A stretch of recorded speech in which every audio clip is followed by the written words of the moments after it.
오늘 주시는 말씀은 주보에 있는 대로 느헤미야 8장 6절로 12절 말씀을 봉독하겠습니다. 이 말씀 봉독 끝나고 나면 아멘으로 답하고 자리에 앉으실 수 있기를 바랍니다. 느헤미야 8장 6절부터 12절을 읽겠습니다. 에스라가 위대하신 하나님 여호와를 송축하며 모든 백성이 손을 들고 아멘 아멘 하고 응답하고 몸을 굽혀 얼굴을 땅에 대고 여호와께 경배하니라. 예스와 바니와 쉐라바와 야민과 악국과 사부대와 호디야와 마아세아와 그리다와 아샤라와 요사밧과 하난과 불야야와 레위 사람들은 백성이 제자리에 서 있는 동안 그들에게 율법을 깨닫게 하였는데 하나님의 율법책을 낭독하고 그 뜻을 해석하여 백성에게 그 낭독하는 것을 다 깨닫게 하니 백성이 율법의 말씀을 듣고 다 오는지라. 총독 느헤미야와 제사장 겸 학사 에스라와 백성을 가르치는 레위 사람들이 모든 백성에게 이르기를 오늘은 너희 하나님 여호와의 성일이니 슬퍼하지 말며 울지 말라 하고 느헤미야가 또 그들에게 이르기를 너희는 가서 살찐 것을 먹고 단 것을 마시되 준비하지 못한 자에게는 나누어 주라. 이날은 우리 주의 성일이니 근심하지 말라. 여호와로 인하여 기뻐하는 것이 너희의 시민이라 하고 레위 사람들도 모든 백성을 정숙하게 하여 이르기를 오늘은 성일이니 마땅히 조용하고 근심하지 말라 하니 모든 백성이 곧 가서 먹고 마시며 나누어 주고 크게 즐거워하니 이는 그들이 그 읽어 들려준 말을 밝히 알미라. 아멘. 자리에 앉습니다.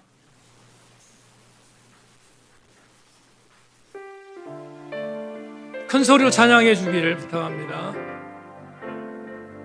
너의 길이 혹수보도는 수가 있어도 심장이 울렁이고 가슴 아파도 내 마음 속으로 여전히 기뻐하는 까닭은 하나님은 실수하지 않으심일세.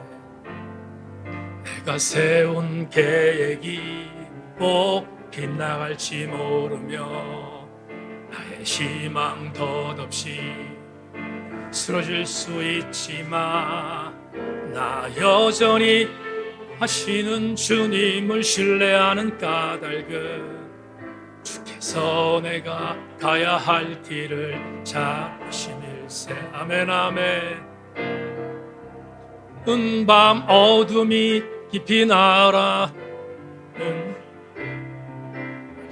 지 않을 것 같아 보여도 내 신 부여잡고 주님께 모든 것 맡기리니 하나님을 내가 믿음일세. 내가 볼 수 없는 건 너무 많아서 너무 멀리 가물가물 어른거려도 운명이여라. 나 두려워 아니하리. 만사를 주님께 내어 맡기리. 차츰차츰 안개는 걷히고 하나님 지으신 빛이 뚜렷이 보이리라. 가는 길이 온통 어둡게만 보여도 하나님은 실수하지 않으신다네. 차츰차츰 안개는 걷히고 하나님 지으신 빛이 뚜렷이 보이리라.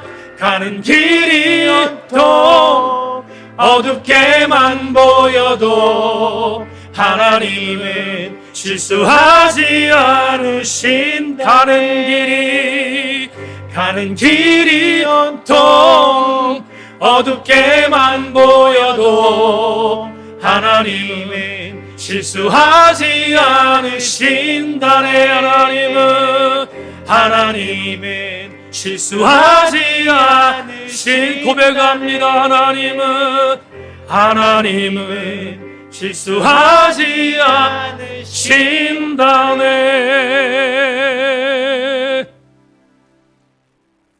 예배에 참석한 교우들과 오늘 찬양으로 신앙 고백을 했습니다. 우리들이 걷는 길이 혹 굽어 도는 수가 있어도 내가 세운 계획이 혹 빗나갈 수 있지만 두려워하지 않는 것은 주께서 실수하지 않음을 믿기 때문입니다. 하나님, 우리 교우들 모두가 오늘 찬양의 가사처럼 그렇게 신앙으로 무장하고 달려가는 결단의 시간이 되게 하여 주옵소서. 지난 일주일 동안 삶의 정 안에서 힘들어 지친 영혼들 나왔습니다. 말씀으로 격려받고 달리 닦고 많은 은혜를 허락하여 주옵소서. 예수 그리스도의 이름으로 기도 올리옵나이다. 아멘. 한 번 더 인사하겠습니다. 말씀의 기도를 읽으십시다. 인사하겠습니다. 오늘 여러분과 느헤미야 22번째 말씀 강의의 제목으로 그리스도인은 이렇습니다. 이런 제목 갖고 말씀의 은혜를 나누겠습니다. 말씀이 들려지기를 소망하고 오늘 말씀 때문에 또 한 번 용기 백배하는 우리 교우들이 되기를 소망합니다. 더운 여름은 이제부터 시작된 것 같습니다. 장마는 끝이 나고 북태평양 고기압이 그 어느 해보다 강력하게 발달해서 우리나라 전역을 뒤덮고 있기 때문에 곳곳에서 열섬 현상이 일어나고 열대 때문에 잠을 설치는 일들을 앞으로도 한 2, 3주 동안은 더 많이 경험해야 될 것 같습니다. 우리 교우들은 특별히 개인 건강에 조심하셔서 이번 여름나기에 건강한 모습으로 승리하는 우리 교우들이 되기를 주의 이름으로 권면합니다. 한동안 말씀드린 것처럼 개 짖는 소리 때문에 엄청 힘들었습니다. 그런데 제가 기도했던 것처럼 이번 여름에 더 이상 얘기하지 않고 이번 여름에 그랬는데 그 소리가 들렸는지 지난주부터 개 짖는 소리가 조금은 뜸해졌습니다. 그래서 밤잠을 설치지 않고 숙면하는 일들이 많아져서 하나님은 기도에 응답하시는구나 생각이 들어서 감사했습니다. 그런데 복병이 나타났습니다. 매미소리입니다. 서부동 1003번지에는 웬 매미가 그렇게 많은지 지금 매미 때문에 또 다른 스트레스를 받고 있습니다. 매미가 이맘때쯤 되면 13년 내지 17년 동안 땅에 있던 애벌레가 지상으로 올라와 이번 여름에 성충이 된 매미는 완전체를 이루기 위해서 짝짓기를 위해 지하에서 지상으로 올라온다는 나름대로의 상식을 알고 있습니다. 매미가 왜 우는지를 생각해 봤습니다. 학자들은 두 가지로 말합니다. 첫째, 울어야 체온을 유지할 수 있기 때문에 그래서 운다는 보고와 또 하나는 큰 소리로 울어야 수컷이 암컷을 유혹하여 짝짓기에 성공하고 그래서 매미의 파란만장한 인생이 한 달여 짝짓기의 달콤한 사랑을 느낀 뒤에 마감하게 된다는 학자들의 의견을 알게 되었습니다. 결국 매미들의 울음소리는 죽음의 서곡일 수 있다는 생각을 했습니다. 한 달여 울었던 매미들은 그의 인생들을 마감하기 때문입니다. 생각이 여기까지 이르자 이런 소회가 밀려왔습니다. 이유 없는 눈물이 있을까? 이유 없는 울음이 있을까? 없을 것 같습니다. 여러분, 한자 단어 중에 단장이라는 단어가 있습니다. 단장. 이 단어를 우리가 알기 위해서 한 글을 여러분에게 소개하겠습니다. 단장의 이야기는 중국 진나라 때로 거슬러 올라간다. 진나라와 총나라의 전쟁 중에 한 병사가 새끼 원숭이 한 마리를 배에 싣자 그 어미 원숭이가 배를 쫓아 백여리를 따라오며 슬피 울었다. 배가 강 어귀가 좁아지는 곳에 이르자 그 어미 원숭이가 몸을 날려 뛰어올라 그 자리에서 죽고 말았다. 죽은 원숭이의 배를 갈라보니 창자가 토막토막 끊어져 있었다. 새끼를 잃은 슬픔이 어미 원숭이의 창자를 갈기갈기 끊어놓았던 것이다. 고도원 작가의 글을 보다가 끊을 단자와 창자 장자가 왜 이루어졌는지를 알게 되었습니다. 단장은 창자가 끊어지는 아픔이라는 의미입니다. 그렇다면 우리는 운다는 개념을 생각해 볼 때 아마도 울음의 종류에 따라 차이는 있겠지만 단장의 아픔을 경험하기에 많은 사람들이 우는 것은 아닐까 하는 생각을 하게 됩니다. 악어의 눈물이라는 단어를 여러분 알고 계시지요? 이집트의 속담 중에 나일강에 있는 악어가 사람을 잡아먹고 잡아먹은 그 아픔을 당한 사람을 위해서 운다는 의미의 단어가 악어의 눈물입니다. 결국 위선적인 눈물이라는 의미일 것입니다. 중요한 것은 이런 극단적인 예를 제외한 모든 인간이 흘리는 눈물은 단장의 아픔이 있을 것이 분명하다고 생각했습니다. 그러므로 운다는 개념은, 눈물을 흘린다는 개념은 우리에게 있어서 대단히 중요한 의미를 부여하지 않을 수 없습니다. 저는 오늘 여러분과 느헤미야 22번째 강해를 함께 나누며 오늘 본문 속에 등장하는 울음의 의미를 함께 추적하고 그 울음의 의미를 통하여 우리에게 주는 영적인 레마를 함께 나누고자 합니다.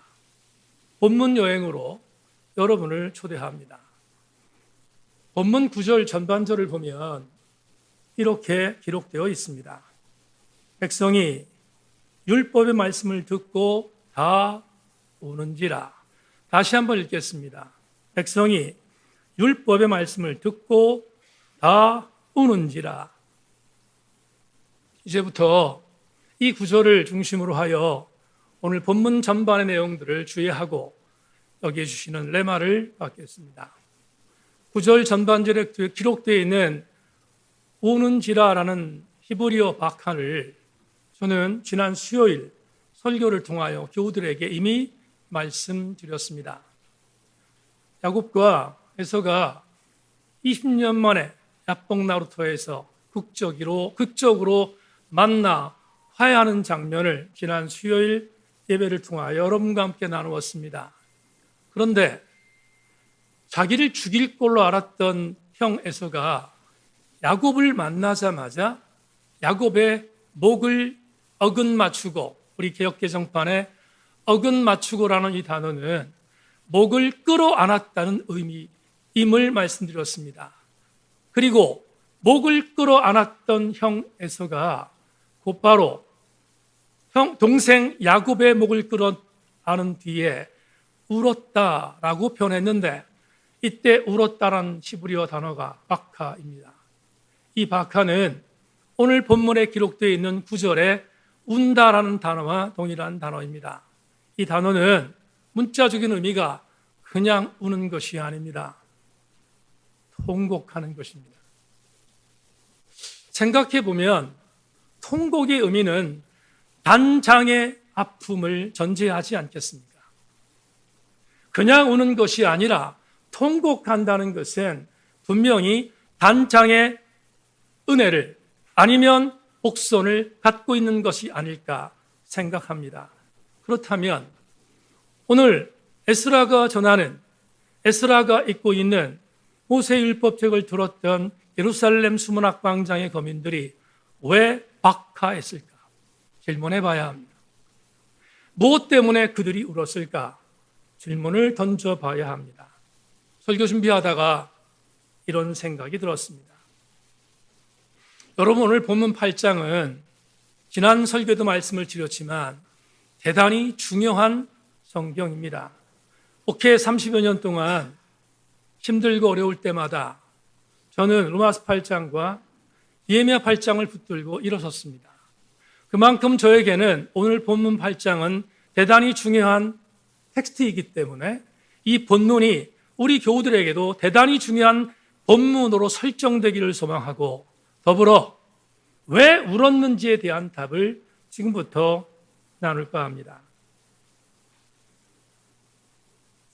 우리 지난주 설교를 잠시 복귀한다면 오늘 본문은 이곳에 들어가서는 안 되는 본문인 것을 나눴습니다.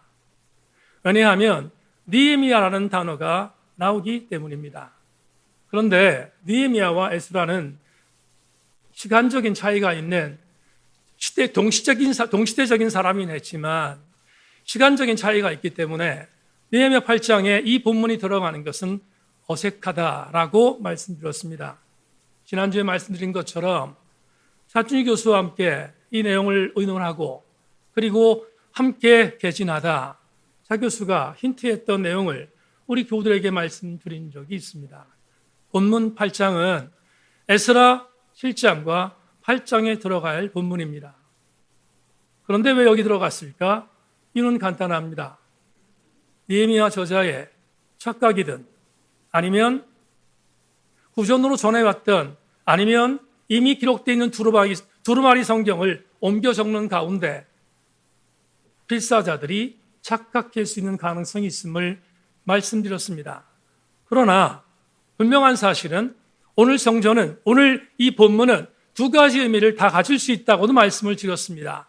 하나는 에스라 7장과 8장에 있는 성전 재건의 이벤트이든지 아니면 오늘 본문에 있는 성벽 재건의 이벤트이든지에 분명한 것은 봉헌식을 앞두고 무너져 있었던 예루살렘 거민들의 영적 상태를 부흥하도록 만들기 위한 하나의 굉장히 아름다운 프로젝트였음을 우리는 동시에 나눌 수 있음도 지난주에 나눴습니다. 이걸 전제하며 오늘 본문을 여러분과 함께 나눈다면 이런 그림을 그리기를 바랍니다. 성전 봉헌을 앞둔 이벤트이든 성벽 재건을 앞둔 이벤트이든 상관없습니다. 어떤 것든 상관없습니다. 지금 예루살렘 수문학 광장에서 지난주에 말씀드렸던 것처럼 백성들이 자원하는 부흥회를 열어달라고 요청한 것입니다. 강사는 에스라였습니다. 그러자 예루살렘 거민들이 요청하는 부흥회였기에 강사 에스라가 등장합니다. 오늘 본문은 부흥회의 프로그램입니다. 순서를 여러분 잘 기억하기를 바랍니다. 나무 강단에 에스라가 섰습니다. 그리고 선 에스라는 가져왔던 모세의 율법책을 들었습니다. 백성들은 지금 나무 강단에 서서 모세 율법책을 들었던 에스라를 주목하고 있습니다. 에스라는 가져왔던 두루마리 모세 율법책을 폈습니다. 그러자 백성들이 자리에서 일어났다고 했습니다.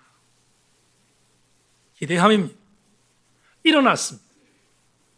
일어나자 이번에는 강단에 섰던 에스라가 편 율법책을 갖고 먼저 하나님 앞에 이렇게 고백합니다. 본문 6절을 볼까요? 에스라가 위대하신 하나님 여호와를 송축하며 모든 백성이 손을 들고 아멘 아멘 하고 응답하고 몸을 굽혀 얼굴을 땅에 대고 여호와께 경배하니라. 다 같이 아멘. 이 본문을 보면 하나의 퍼포먼스가 이루어졌다는 사실을 알게 되는데, 에스라는 여호와의 모세의 율법책을 펴고 나서 여호와 하나님을 송축했다고 했습니다. 우리가 이렇게 생각하면 송축하다는 단어가 있어서 여호와 하나님의 이름을 찬양했다고 보는데, 히브리어 원문을 보면 송축했다는 단어 바라크는 원래 의미는 무릎 꿇다는 의미입니다. 무릎 꿇다는 의미로 해석한다면 이런 전제가 가능합니다. 모세 율법책을 들었던 에스라가 서 있는 이스라엘 회중들을 향하여 강대상에 서 있다가 율법책을 갖고 무릎을 꿇은 것입니다. 얼마나 엄숙한 현장인지를 충분히 우리는 가늠할 수 있습니다. 무릎을 꿇었습니다. 그러자 무릎을 꿇었던 에스라를 받아보던 여호와의 백성들이 반응합니다. 아멘, 아멘, 오로 반응합니다. 이제 이 반응이 끝난 뒤 나무 강단에서 무릎을 꿇었던 에스라가 다시 율법책을 들고 일어섰습니다. 그런 뒤에 아주 중요한 메시지가 본문에 있습니다. 드디어 에스라는 율법책을 읽기 시작했습니다. 율법책을 읽었다, 이렇게 본문이 말합니다. 그런데 여기서 주목할 것이 하나 있습니다. 오늘 본문 7절과 8절을 여러분 자막을 통해서 주목하십시오. 예수야와 바니와 쉐라바와 야민과 악굽과 사부대와 호디야와 마하세야와 그리다와 아샤랴와 요사밧과 하란과 불야야와 레이 사람들은 백성이 제자리에 서 있는 동안 그들에게 율법을 깨닫게 하였는데, 하나님의 율법책을 낭독하고 그 뜻을 해석하여 백성에게 그 낭독하는 것을 다 깨닫게 하였다.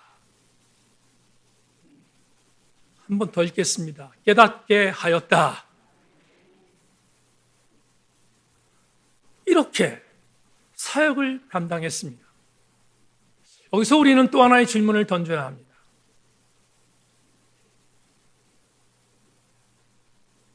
에스라가 들고 있는 모세 율법책은 두루마리에 적혀 있는 히브리어 율법서입니다. 에스라는 히브리어로 되어 있는 율법책을 읽었을 것입니다. 문제는 예루살렘 수문학 광장에 모여 있었던 회중들은 히브리어를 알아들을 수 없었다는 것입니다. 왜? 지금 예루살렘 수문 앞에 모여있는 무리들은 바사의 그 이전부터 바벨론과 바사의 포로로 끌려가 70년이 지날 동안 식민지 생활을 하며 치욕을 당했던 1세대의 사람들 몇 명과 그리고 2세대의 자녀들이었을 것입니다.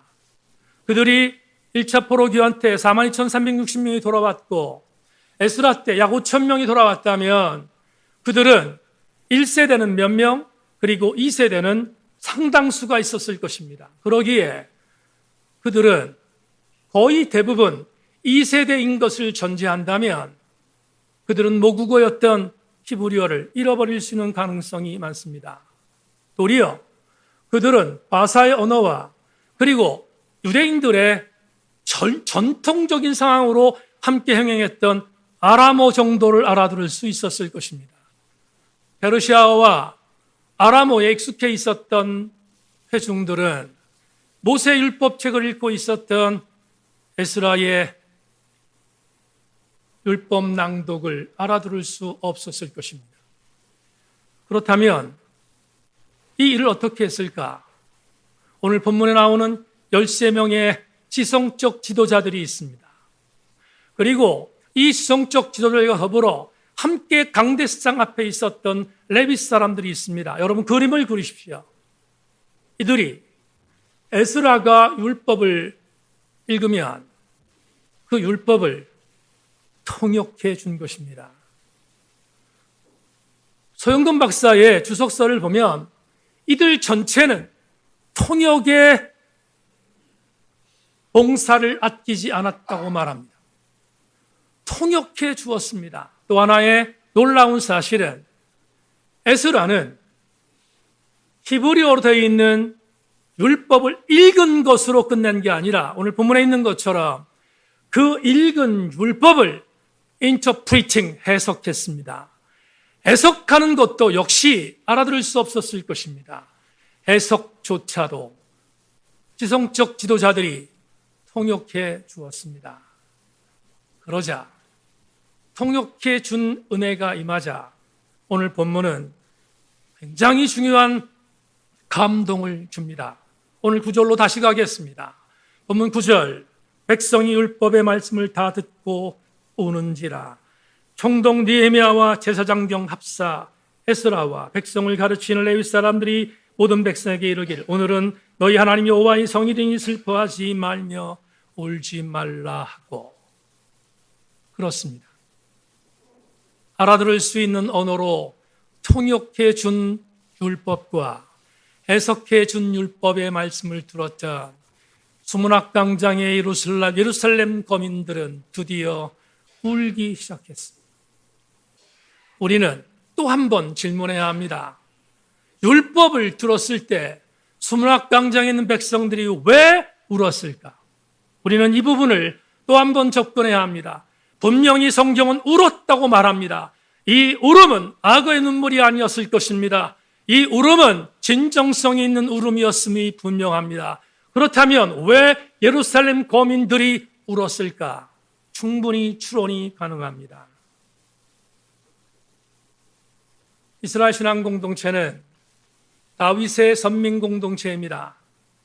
다윗의 선민 공동체가 갖고 있었던 종교적인 자부심은 우리 이스라엘은 망하지 않을 것이라는 확신이었습니다. 그런데 주전 586년 유다는 멸망했습니다. 그리고 나라를 잃었습니다. 바벨론으로 바사로 끌려가 70년 동안 치욕적인 수모를 당했습니다.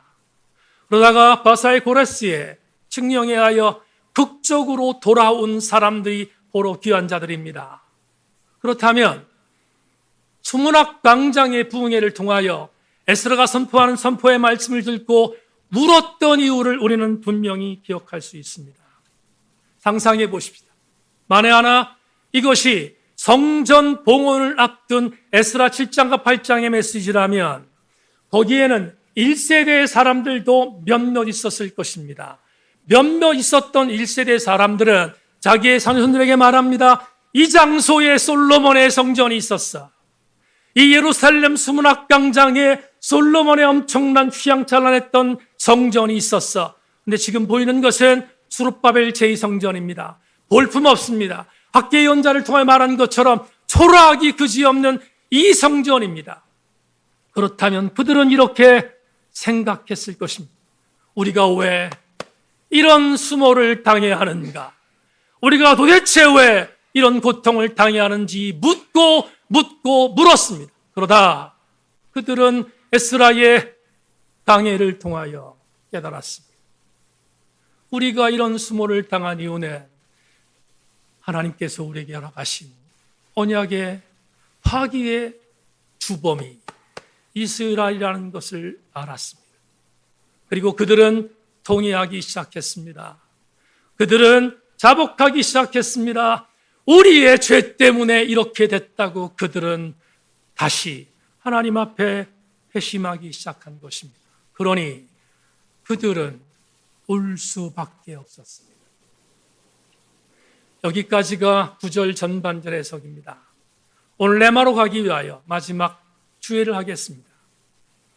울고 있는 수문학광장의 백성들을 향하여 에스라가 착각일 수 있지만 느헤미야가 이렇게 말합니다. 오늘은 여호와의 성일이다. 여러분에게 지난주에 말씀드렸습니다. 수문학광장의 부흥회는 티슈리월 7월 1일, 오늘 우리의 원력으로 말하면 새해입니다. 1월 1일 날 시작된 성회였습니다.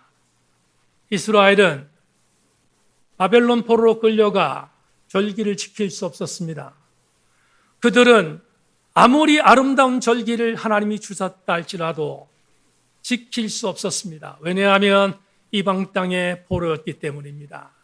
극적으로 예루살렘에 돌아왔습니다. 고국에 돌아왔습니다. 그리고 드디어 성전까지 봉헌하고 그리고 부흥회까지 열었습니다. 부흥회를 열면서 그들은 감동했습니다. 그러자 울고 있는 백성들을 향하여 지도자인 에스라 혹은 느헤미야가 이렇게 말합니다. 오늘은 여호와의 성일이라. 울지 말고 집으로 돌아가라. 집으로 돌아가서 단 것과 살찐 것을 먹어라. 만에 하나 너희들에게 이런 아름다운 일을 감당할 때 이웃들이 준비하지 못하면 그들과 나누라. 그러면서 가장 강력한 은혜의 말씀을 증거합니다. 여호와를 기뻐하는 것이 쉼이라고 선포합니다. 여호와를 기뻐하는 것만큼 쉼은 없다고 오늘 본문에서 우리에게 알려주고 있습니다. 그러자 예루살렘 수문학 광장에 모여있던 사람들, 은혜 충만을 받았던 그들은 집으로 돌아가 나팔절을 지키며 하나님 주신 은혜에 감사하는 마음으로 성회의 마무리를 합니다. 주목할 구절 하나, 12절 하반절입니다. 여러분 주목해 주십시오.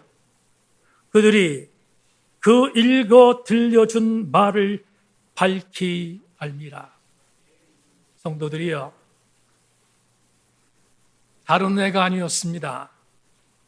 수문학 광장에서 강력한 은혜가 임했다고 표현했는데 어떤 은혜인가? 들려준 말씀 때문이었습니다. 여러분에게 이렇게 교훈합니다. 오늘 설교 제목을 그리스도인은 이렇습니다로 정했습니다. 그리스도인이 누구입니까? 모태신앙인은 그리스도인입니까? 부모가 교회 임직자가 되어 부모 따로 나오면 그리스도인이 되는 것입니까? 교회를 나온 지 얼마 되지 않았지만 시간이 지나면 지금 우리 교단에는 그런 룰이 없지만 학습교인이 되고 세례교인이 됩니다. 그러면 그리스도인이 된 것입니까? 세례교인이 되고 검증받아 교회에서 집사가 되고 안수집사가 되고 권사가 되고 장로가 되고 심지어 저처럼 특별한 경우에는 신학교에 들어가서 전도사가 되고 목사가 됩니다. 그러면 그리스도인입니까? 그렇습니까? 교회는 당연히 그렇다고 말할 것입니다. 그렇게 불러주기 때문입니다. 그러나 명심하십시다. 그렇다고 해서 그리스도인이 되는 것은 결코 아닙니다. 어떻게 해야 그리스도인이 되어야 합니까? 되는 것입니까? 적어도 호모데우스의 시대에 하나님의 신의 자리를 꿰차고 있는 유발 하라리 말처럼 하나님의 자리에 인간이 자리를 꿰차고 있는 이때에 우리가 정말로 그리스도인의 삶을 사는 것은 어떻게 가능합니까? 우리가 다음 달 함께 독서톤을 통해 나눌 헬 나우엔의 탕자의 교양에 보면 나우엔이 계속해서 강조하는 것이 있습니다. 둘째 아들도 문제지만 첫째 아들은 더 문제입니다. 첫째 아들은 위험하기까지 합니다. 엘리 나우엔은 그렇게 말합니다. 그리고 그는 책에서 이렇게 토로합니다. 탕자의 비유를 읽고 렘블란트의 그림을 연구하면서 내 안에 뉘우쳐야 할 작은 아들과 돌이켜 할 큰 아들이 공존한다는 사실을 알게 되었습니다. 맞지 않습니까? 적극하지 않습니까? 내 안에 큰 아들도 있고 작은 아들도 있습니다. 이걸 인지하는 사람이 바로 그리스도인이지 않겠습니까? 그렇다면 이 인지는 어떻게 가능할까? 오늘 설교의 레마입니다. 자막 보겠습니다. 7월 마지막 주일 예배 나오신 교우 여러분, 그리스도인으로 살아가려면 하나님의 말씀에 대하여 이례적인 접속이 아니라 연속적인 접속이 필요합니다. 한 번에 여러분의 삶의 부분이 그리스도인으로 변화되는 것이 아닙니다. 우리가 그리스도인의 삶을 감당하려면 수리안디옥 지역에 있었던 수많은 백성들이 수리안디옥 교회 성도들에게 크리스티아노스라고 비로소 불러준 그 그리스도인이 되려면 오늘 본문에 제시된 것처럼 여호와의 말씀에 지속적으로 접속해야 합니다. 어떻게? 이렇게 접속하십시다. 하나님 말씀을 자원해서 듣겠다는 열정이 있기를 소망하며, 소망한 뒤에 하나님의 말씀을 들고 선 하나님의 아름다운 종들을 통하여 선포된 말씀을 가슴에 담아 그 가슴에 담은 말씀을 들을 때, 해석할 때 우는 정도가 되어야 합니다. 그래야 우리는 여호와의 말씀을 접목할 수 있는 분명한 그리스도인으로 성장할 수 있는 것입니다. 성경적 내용 하나 말씀을 드리고 설교를 맺겠습니다. 여러분, 베드로는 참 약한 자였습니다. 베드로는 다혈질적인 인간이었습니다. 가만히 보면 그가 예수님의 선임 제자로 사역했다는 것은 믿어지지 않습니다. 복음서에 나오지요. 예수께서 가야바의 뜰 안에서 신문당할 때 여종들의 3번에 걸친 질문을 통하여 예수 그리스도를 부인한 강도는 점점점 강해집니다. 첫 번째, 나는 저를 모른다. 두 번째, 나는 맹세하되 저를 모른다. 세 번째는 점입가경입니다. 내가 저를 저주하여 맹세하노니 예수를 모른다. 이 정도면 갈 때까지 다 갔습니다. 예수님도 포기해야 합니다. 이런 인간을 예수께서 포기하지 않으면 그게 말이 됩니까? 그런데 중요한 게 뭡니까? 예수님은 이런 형편없는 베드로를 놓지 않으셨습니다. 왜 놓지 않았을까? 수많은 질문을 할 수 있습니다. 그러다가 설교 준비하며 한 텍스트에서 제 마음이 멈췄습니다. 예수께서 벳세다 광야에서 오병이어의 기적을 일으켰습니다. 수많은 백성들이 예수를 왕으로 옹립하려고 합니다. 아셨던 주님은 자리를 떠나셨습니다. 그리고 벳세다에서 강 건너 갈릴리 건너 가버나움 쪽으로 옮기셨습니다. 그러자 날이 새는 동안에 수많은 백성들이 벳세다에서 가버나움으로 동시에 이동합니다. 왜냐하면 예수 그리스도께서 보여주셨던 오병이어의 기적을 다시 보고 싶었습니다. 날이 밝아 가버나움에 있었던 예수 그리스도를 찾아갔던 수많은 백성들이 또 요구합니다. 예수님, 벳세다에서 보여주셨던 기적을 또 한 번 보여주십시오. 저희가 악한 것을 아셨던 주님이 그들에게 이렇게 말합니다. 내가 너희에게 보일 것은 이제 요나의 표적에는 없다. 예수 그리스도의 십자가의 은혜를 선포한 것입니다. 그러자 약발 떨어졌다고 생각했던 군중들이 예수님을 떠나기 시작했습니다. 1명, 2명, 3명, 4명 떠나기 시작했습니다. 수많은 군중들이 떠났음을 요한복음 6장이 우리에게 보고합니다. 남은 자는 제자만 남았습니다. 예수께서 남은 제자들에게 묻습니다. 너희도 가려느냐? 그러자 그 중에 베드로가 요한복음 6장 18절에서 이렇게 말합니다. 시몬 베드로가 대답하되 주여 영생의 말씀이 주께 있사오니 우리가 누구에게로 가오리까? 실수투성이었고 다혈질 성격의 허점투성이었던 베드로를 왜 예수 그리스도께서 끝까지 놓지 않으셨을까? 저는 이걸 믿습니다.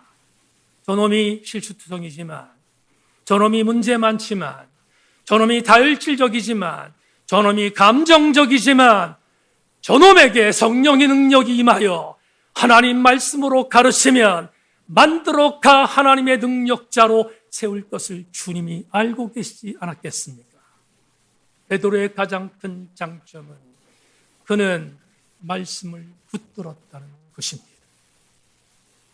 교우 여러분, 오늘 말씀을 들을 때 자리에서 일어나는 감동이 있습니까?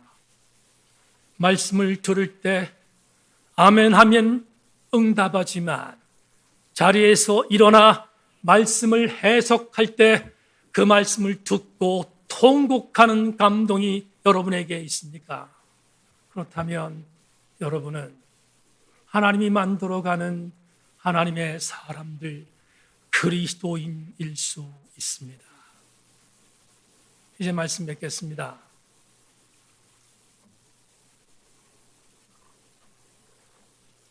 산문작가 이기주 씨가 썼던 산문집에 이런 문장을 담았습니다. 내 안에 들어찬 것들을 찬찬히 들여다보면서 문장을 다듬다 보면 사람의 마음에는 각자의 신념을 닮은 나무가 한 그루씩 자라고 있다는 생각이 든다. 기가 막힌 통찰 아닙니까? 누구든지 내 안에 나를 닮은 나무 그루가 성장하고 있다는 것입니다. 이기주 씨의 이 글을 보다가 이런 생각이 들었습니다. 성도들이여, 혹여나 내 안에 자라고 있는 나무가 나를 닮았다면 비극입니다. 적어도 우리 세인교회 성도들 가슴 안에, 심장 안에 나를 닮은 나무가 아니라 그리스도 예수를 닮은 나무가 성장해야 여러분들에게 하나님은 승부수를 던지지 않겠습니까? 그러려면 우리 모든 교우들에게 권고합니다. 말씀에 접속하십시오. 그냥 접속하지 말고 10분초마다 접속하십시오. 그러면 여러분들은 신실한 그리스도인으로 살 것입니다. 오늘 이 말씀을 가슴에 담고 또 한 주간 찬양한 대로 실수하지 않은 하나님께서 여러분 모두를 아름답게 견인하실 줄로 믿고 한 주간 주 안에 승리할 수 있기를 주님의 이름으로 축원합니다.